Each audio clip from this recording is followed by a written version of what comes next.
जब कोई गॉड का डिसबिलीवर ये बात करता है कि ये सब कुछ चांस पे पैदा हुआ है, सब कुछ खुद ब खुद पैदा हो गया है, या वो जो क्रोलरीज बना के बताया जाता है कि इतने चांसेस में से ये हुआ होगा तो इस तरह बन जाएगा, तो जो रिलीजियस पर्सन है या रिलीजियस के मानने वाले हैं वो आगे से कहते हैं कि ये पॉसिबल नहीं है, ये नेचुरली पॉसिबल नहीं है, साइंटिफिकली पॉसिबल नहीं है। और जब उस एथिस्ट की तरफ से ये सवाल उठाया जाता है कि फिर गॉड कहाँ से आ गया, उसको किसने क्रिएट कर दिया, तो फिर रिलीजियस लोग जवाब देते हैं फिर गॉड खुद से आ गया, हमें नहीं पता, या उसको खुद ब खुद क्रिएट हो गया। एक तरफ अपने उसूल हमें कह रहे हैं कि वो खुद से कुछ क्रिएट नहीं हो रहा, जब हम सवाल करते हैं तो फिर वो कह देते हैं कि वो खुद से क्रिएट हो गया, अपने उसूल से भाग जा रहा है।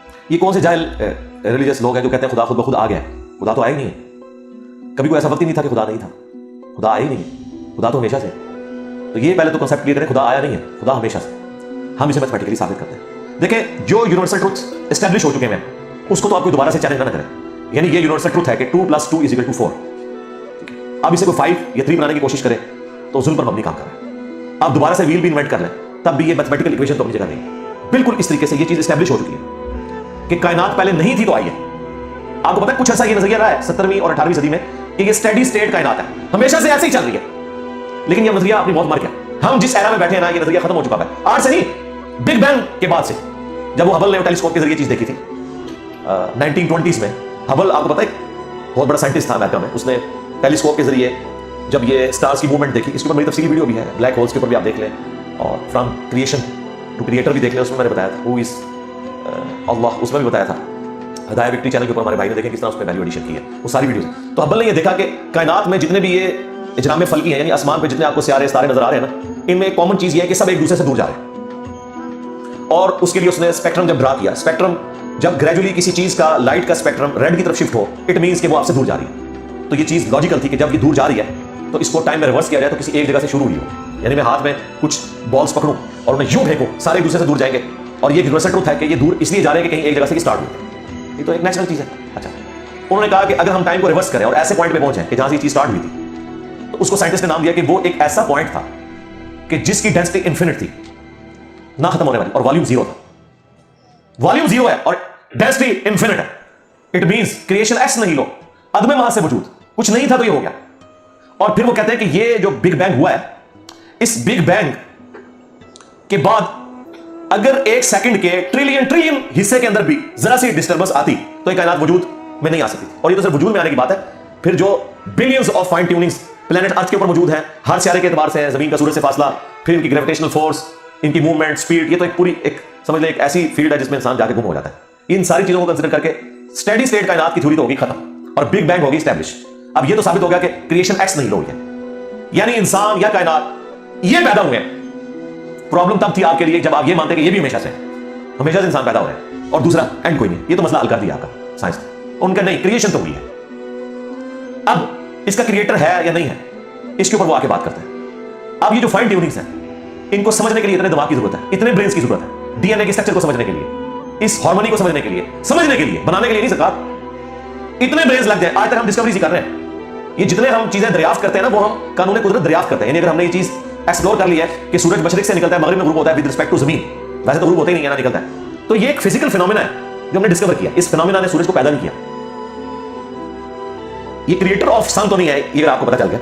अंडे में से चूजा निकलता है और चूजा इतने अरसे के लिए अंडे को आप गरमाइश में रखते हैं 22 दिन के लिए मुर्गी के नीचे या किसी मशीन में। तो इस इंफॉर्मेशन ने चूजे को पैदा नहीं किया, बल्कि ये चूजे के पैदा होने के बारे में इंफॉर्मेशन है। आप इसके अंदर मजीद चले जाएं, जितना डीप डिग करते जाएं, अल्टीमेटली आपकी एक इंफॉर्मेशन ऐड होगी।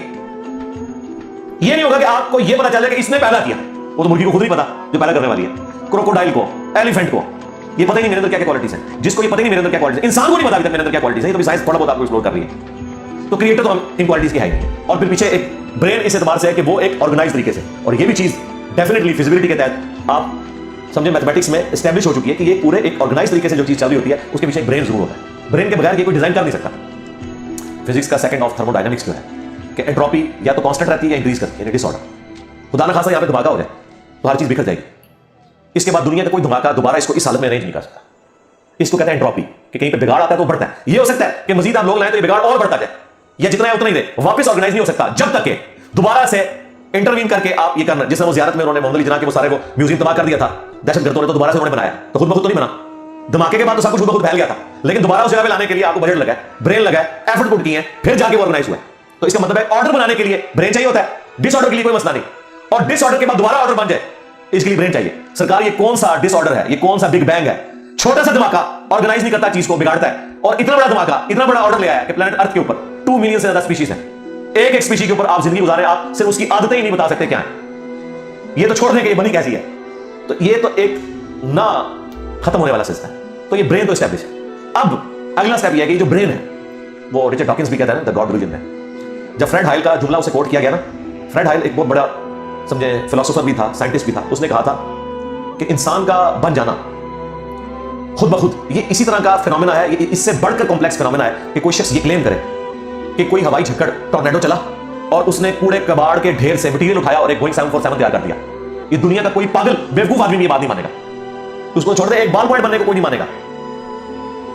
तो उसने कहा इससे कॉम्प्लेक्स चीज इंसान है, उसको तुम ये मानोगे खुद ब खुद मानिए बगैर किसी ब्रेन के। अच्छा, तो इसका जवाब आपको पता है रिचर्ड डॉकिंस ने क्या दिया? उसने एक चैप्टर बनाया, उसकी हेडिंग रखी द अल्टीमेट बोइंग 747। उसने कहा फिर सबसे बड़ा बोइंग 747 तो गॉड है। आप ये कह रहे हो कि इंसान इतना कॉम्प्लेक्स है कि खुद बन नहीं सकता किसी के बनाए बगैर, तो जो इसको बनाने वाला है वो तो उससे ज्यादा कॉम्प्लेक्स है, वो तो अल्टीमेट बोइंग 747 है। अगर इतना मुश्किल इंसान डीएनए स्ट्रक्चर वाला, ये आप कहते हो खुद नहीं बनेगा, इसको कोई बनाएगा, तो जिसने इसे बनाया वो तो इससे ज्यादा कॉम्प्लेक्स चीज है, तो उसका भी कोई क्रिएटर होना चाहिए। तो हमने क्या कहा था, रुको जरा, सब्र करो, for the sake of argument हम तुम्हारी बात के साथ एग्री करते हैं, लेकिन आगे चल। हाँ, वो जो क्रिएटर है जिसने हमारे क्रिएटर को बनाया होगा, तो यकीनन वो हमारे क्रिएटर से भी ज्यादा कॉम्प्लेक्स क्रिएटर होगा, तो फिर उसका भी कोई क्रिएटर होना चाहिए। अब तो क़यामत तक लगा रहा है, ये इक्वेशन कहीं खत्म नहीं होगी तब तक के कोई एक क्रिएटर ऐसा हो जिसे किसी ने ना बनाया हो। तो वही तो है लम यलिद वलम यूलद। सूरह इखलास में ये तो डेफिनेशन है, लम यलिद वलम यूलद। सरकार ये आपको मैथ समझा सकती है, ये आपको फिजिक्स समझा सकती है। ये कितनी बड़ी डेफिनेशन, हमने बचपन में ऐसे ही याद कर लिया कि ना उसका कोई बाप है ना कोई बेटा ना। ये तो हम एक अखलाकी से तर्जुमा कर रहे हैं ना, तो एक्चुअल तर्जुमा है कि ना वो खुद किसी से निकला है ना उससे कोई निकला है, वो हमेशा से। इसलिए बुखारी मुस्लिम में हदीस है कि तुम्हारे पास शैतान आता है ना, तो कहते हैं पहाड़ों को किसने बनाया, तुम कहते हो अल्लाह ने। पूछते हैं दरख्तों को किसने बनाया, कहते हैं अल्लाह ने। तुम कहते हो उसको जवाब के तौर जब वो सवाल पूछता है, फिर मुख्तलिफ सवाल करता है, तुम अल्लाह कहते हो, एंड पे कहता है अल्लाह को किसने बनाया। अब तुमने कहना है फिर इस पे कुल हुवल्लाहु अहद अल्लाहुस समद लम यलिद वलम यूलद वलम यकुल लहू कुफुवन अहद। जरा नबी इस्लाम तो इतने कह सकते थे ना, आपको अल्लाह ताला ने हमारी हिदायत का इमाम बनाया, ठीक है। लेकिन बाद में जब ये मैथमेटिकल इक्वेशंस, साइंटिफिक डिस्कवरीज और ये यूनिवर्सल ट्रुथ इंसानों को अल्लाह ताला ने दरियाफ्त करवाया, तो अब हम बड़ी आसानी से इसको मजीद एक्सप्लेन कर सकते हैं कि अगर कोई क्रिएटर का क्रिएटर है तो उसका भी कोई क्रिएटर होगा, और यूं ये एक समझ ले ना खत्म होने वाला सिलसिला शुरू हो जाएगा। ये आपको मान, अच्छा अब आप सोच रहे हो कि ये क्यों मानना पड़ेगा कि कोई एक ऐसा होना चाहिए कि जिसका, ये इसलिए मानना पड़ेगा कि दूसरी तरफ इक्वेशन जो है वो फिजिकली मेरे सामने मौजूद है कि मैं हूं, क्रिएशन मौजूद है।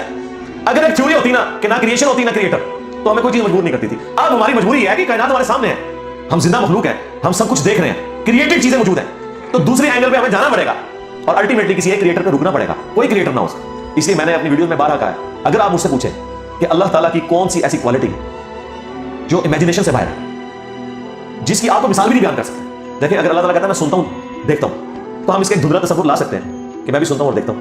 अगरचे मेरा उधार का है, अल्लाह का साथी है, मेरा लिमिटेड है, अल्लाह का अनलिमिटेड, मेरा डिपेंडेंट है, अल्लाह का इंडिपेंडेंट है। हर चीज को आप इमेजिन कर सकते हैं, लेकिन अल्लाह की जो ये क्वालिटी है कि वो हमेशा से है, कभी कोई वक्त ऐसा नहीं था कि वो नहीं था। ये एक ऐसा अंधा कुआं है, ये वो कॉन्सेप्ट है कि जिसमें आप गरक भी हो जाए आपको इसका कोई सिरा नहीं पकड़ाई देगा, और ये अल्लाह की ऐसी क्वालिटी है। बहरहाल ये क्वालिटी तो हम अल्लाह के साथ शेयर नहीं कर सकते, लेकिन जो उसकी दूसरी क्वालिटी है कि वो हमेशा के लिए है, उसने देखे आपको शेयर कर लिया अपने साथ, खालिक और मखलूक के फर्क के साथ हमेशा की जिंदगी उसने जन्नत में आपको मुकद्दर कर दिया। यानी वो क्वालिटी तो शेयर नहीं हो सकती कि हमेशा से हो, लेकिन हमेशा के लिए हो, ये उसने आपको दे दी।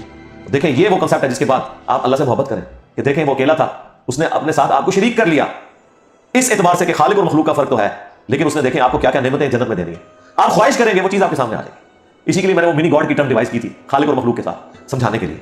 अपना तो इन्होंने वादुल वजूद डिवाइस किया, जबकि वजूद तो अल्लाह के अलावा भी मौजूद है, लेकिन हमने कभी को नहीं कहा काफिर हो।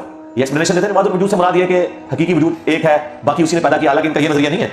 ये कहते हैं बाकी भी उसी का हिस्सा है, हम कहते हैं नहीं चलो ठीक है हम बदमानी नहीं करते। वादुल वजूद का कॉन्सेप्ट हमने कुफ्र शिर्क इनके कहने के ऊपर नहीं माना, हालांकि हम लगा सकते थे फतवा, क्योंकि जब कोई अपनी एक्सप्लेनेशन दे देता है पीछे फतवा नहीं रहता, लेकिन इन्होंने हमारे को फतवे लगाए, ये हो गया वो हो गया, और फिर देखें वो मुफ्ती सही साहब ने भी कह दिया भैया सबकी अपनी छोटी छोटी खुदाइयां होगी, या जन्नत में वाईफाई होगा, सब कुछ होगा। किसी आदमी के वहमो गुमान में भी वो चीजें नहीं गुजरी जो अल्लाह से जन्नत में देगा। भैया सबकी अपनी छोटी छोटी खुदाइयां होंगी, अब इससे ज्यादा क्या चाहिए। भैया सबकी अपनी छोटी छोटी खुदाइयां होंगी, अब इससे ज्यादा क्या चाहिए। भैया सबकी अपनी छोटी छोटी खुदाइयां होंगी, अब इससे ज्यादा क्या चाहिए। अपनी खुदाई होगी ना ये हो जाए ये ना हो, अपनी खुदाई होगी ना ये हो जाए ये ना हो, अपनी खुदाई होगी ना ये हो जाए ये ना हो।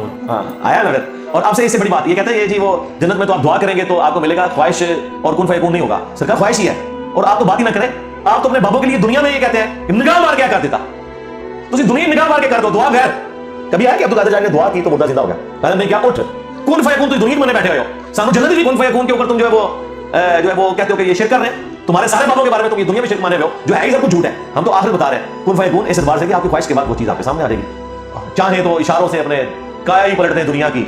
हाँ, ये हाल है खिदमतगारों का, सरकार का, इशारों से, दुआओं से नहीं। तो सानू कहते नहीं जन्नत की दुआ दोबारा मिलेगा, इशारे में कुछ नहीं मिलेगा। तो उसी दुनिया की अपनी जन्नत बनाई हुई है इस तरह से कीधे रख के, और जो एक्चुअल है वो तो है इंशाल्लाह ताला। हाँ, शायद आपके लिए और आप जिनको मानते हैं उनके लिए ना हो, इसलिए आप मानने के लिए तैयार नहीं है, हमारे लिए तो है इंशाल्लाह।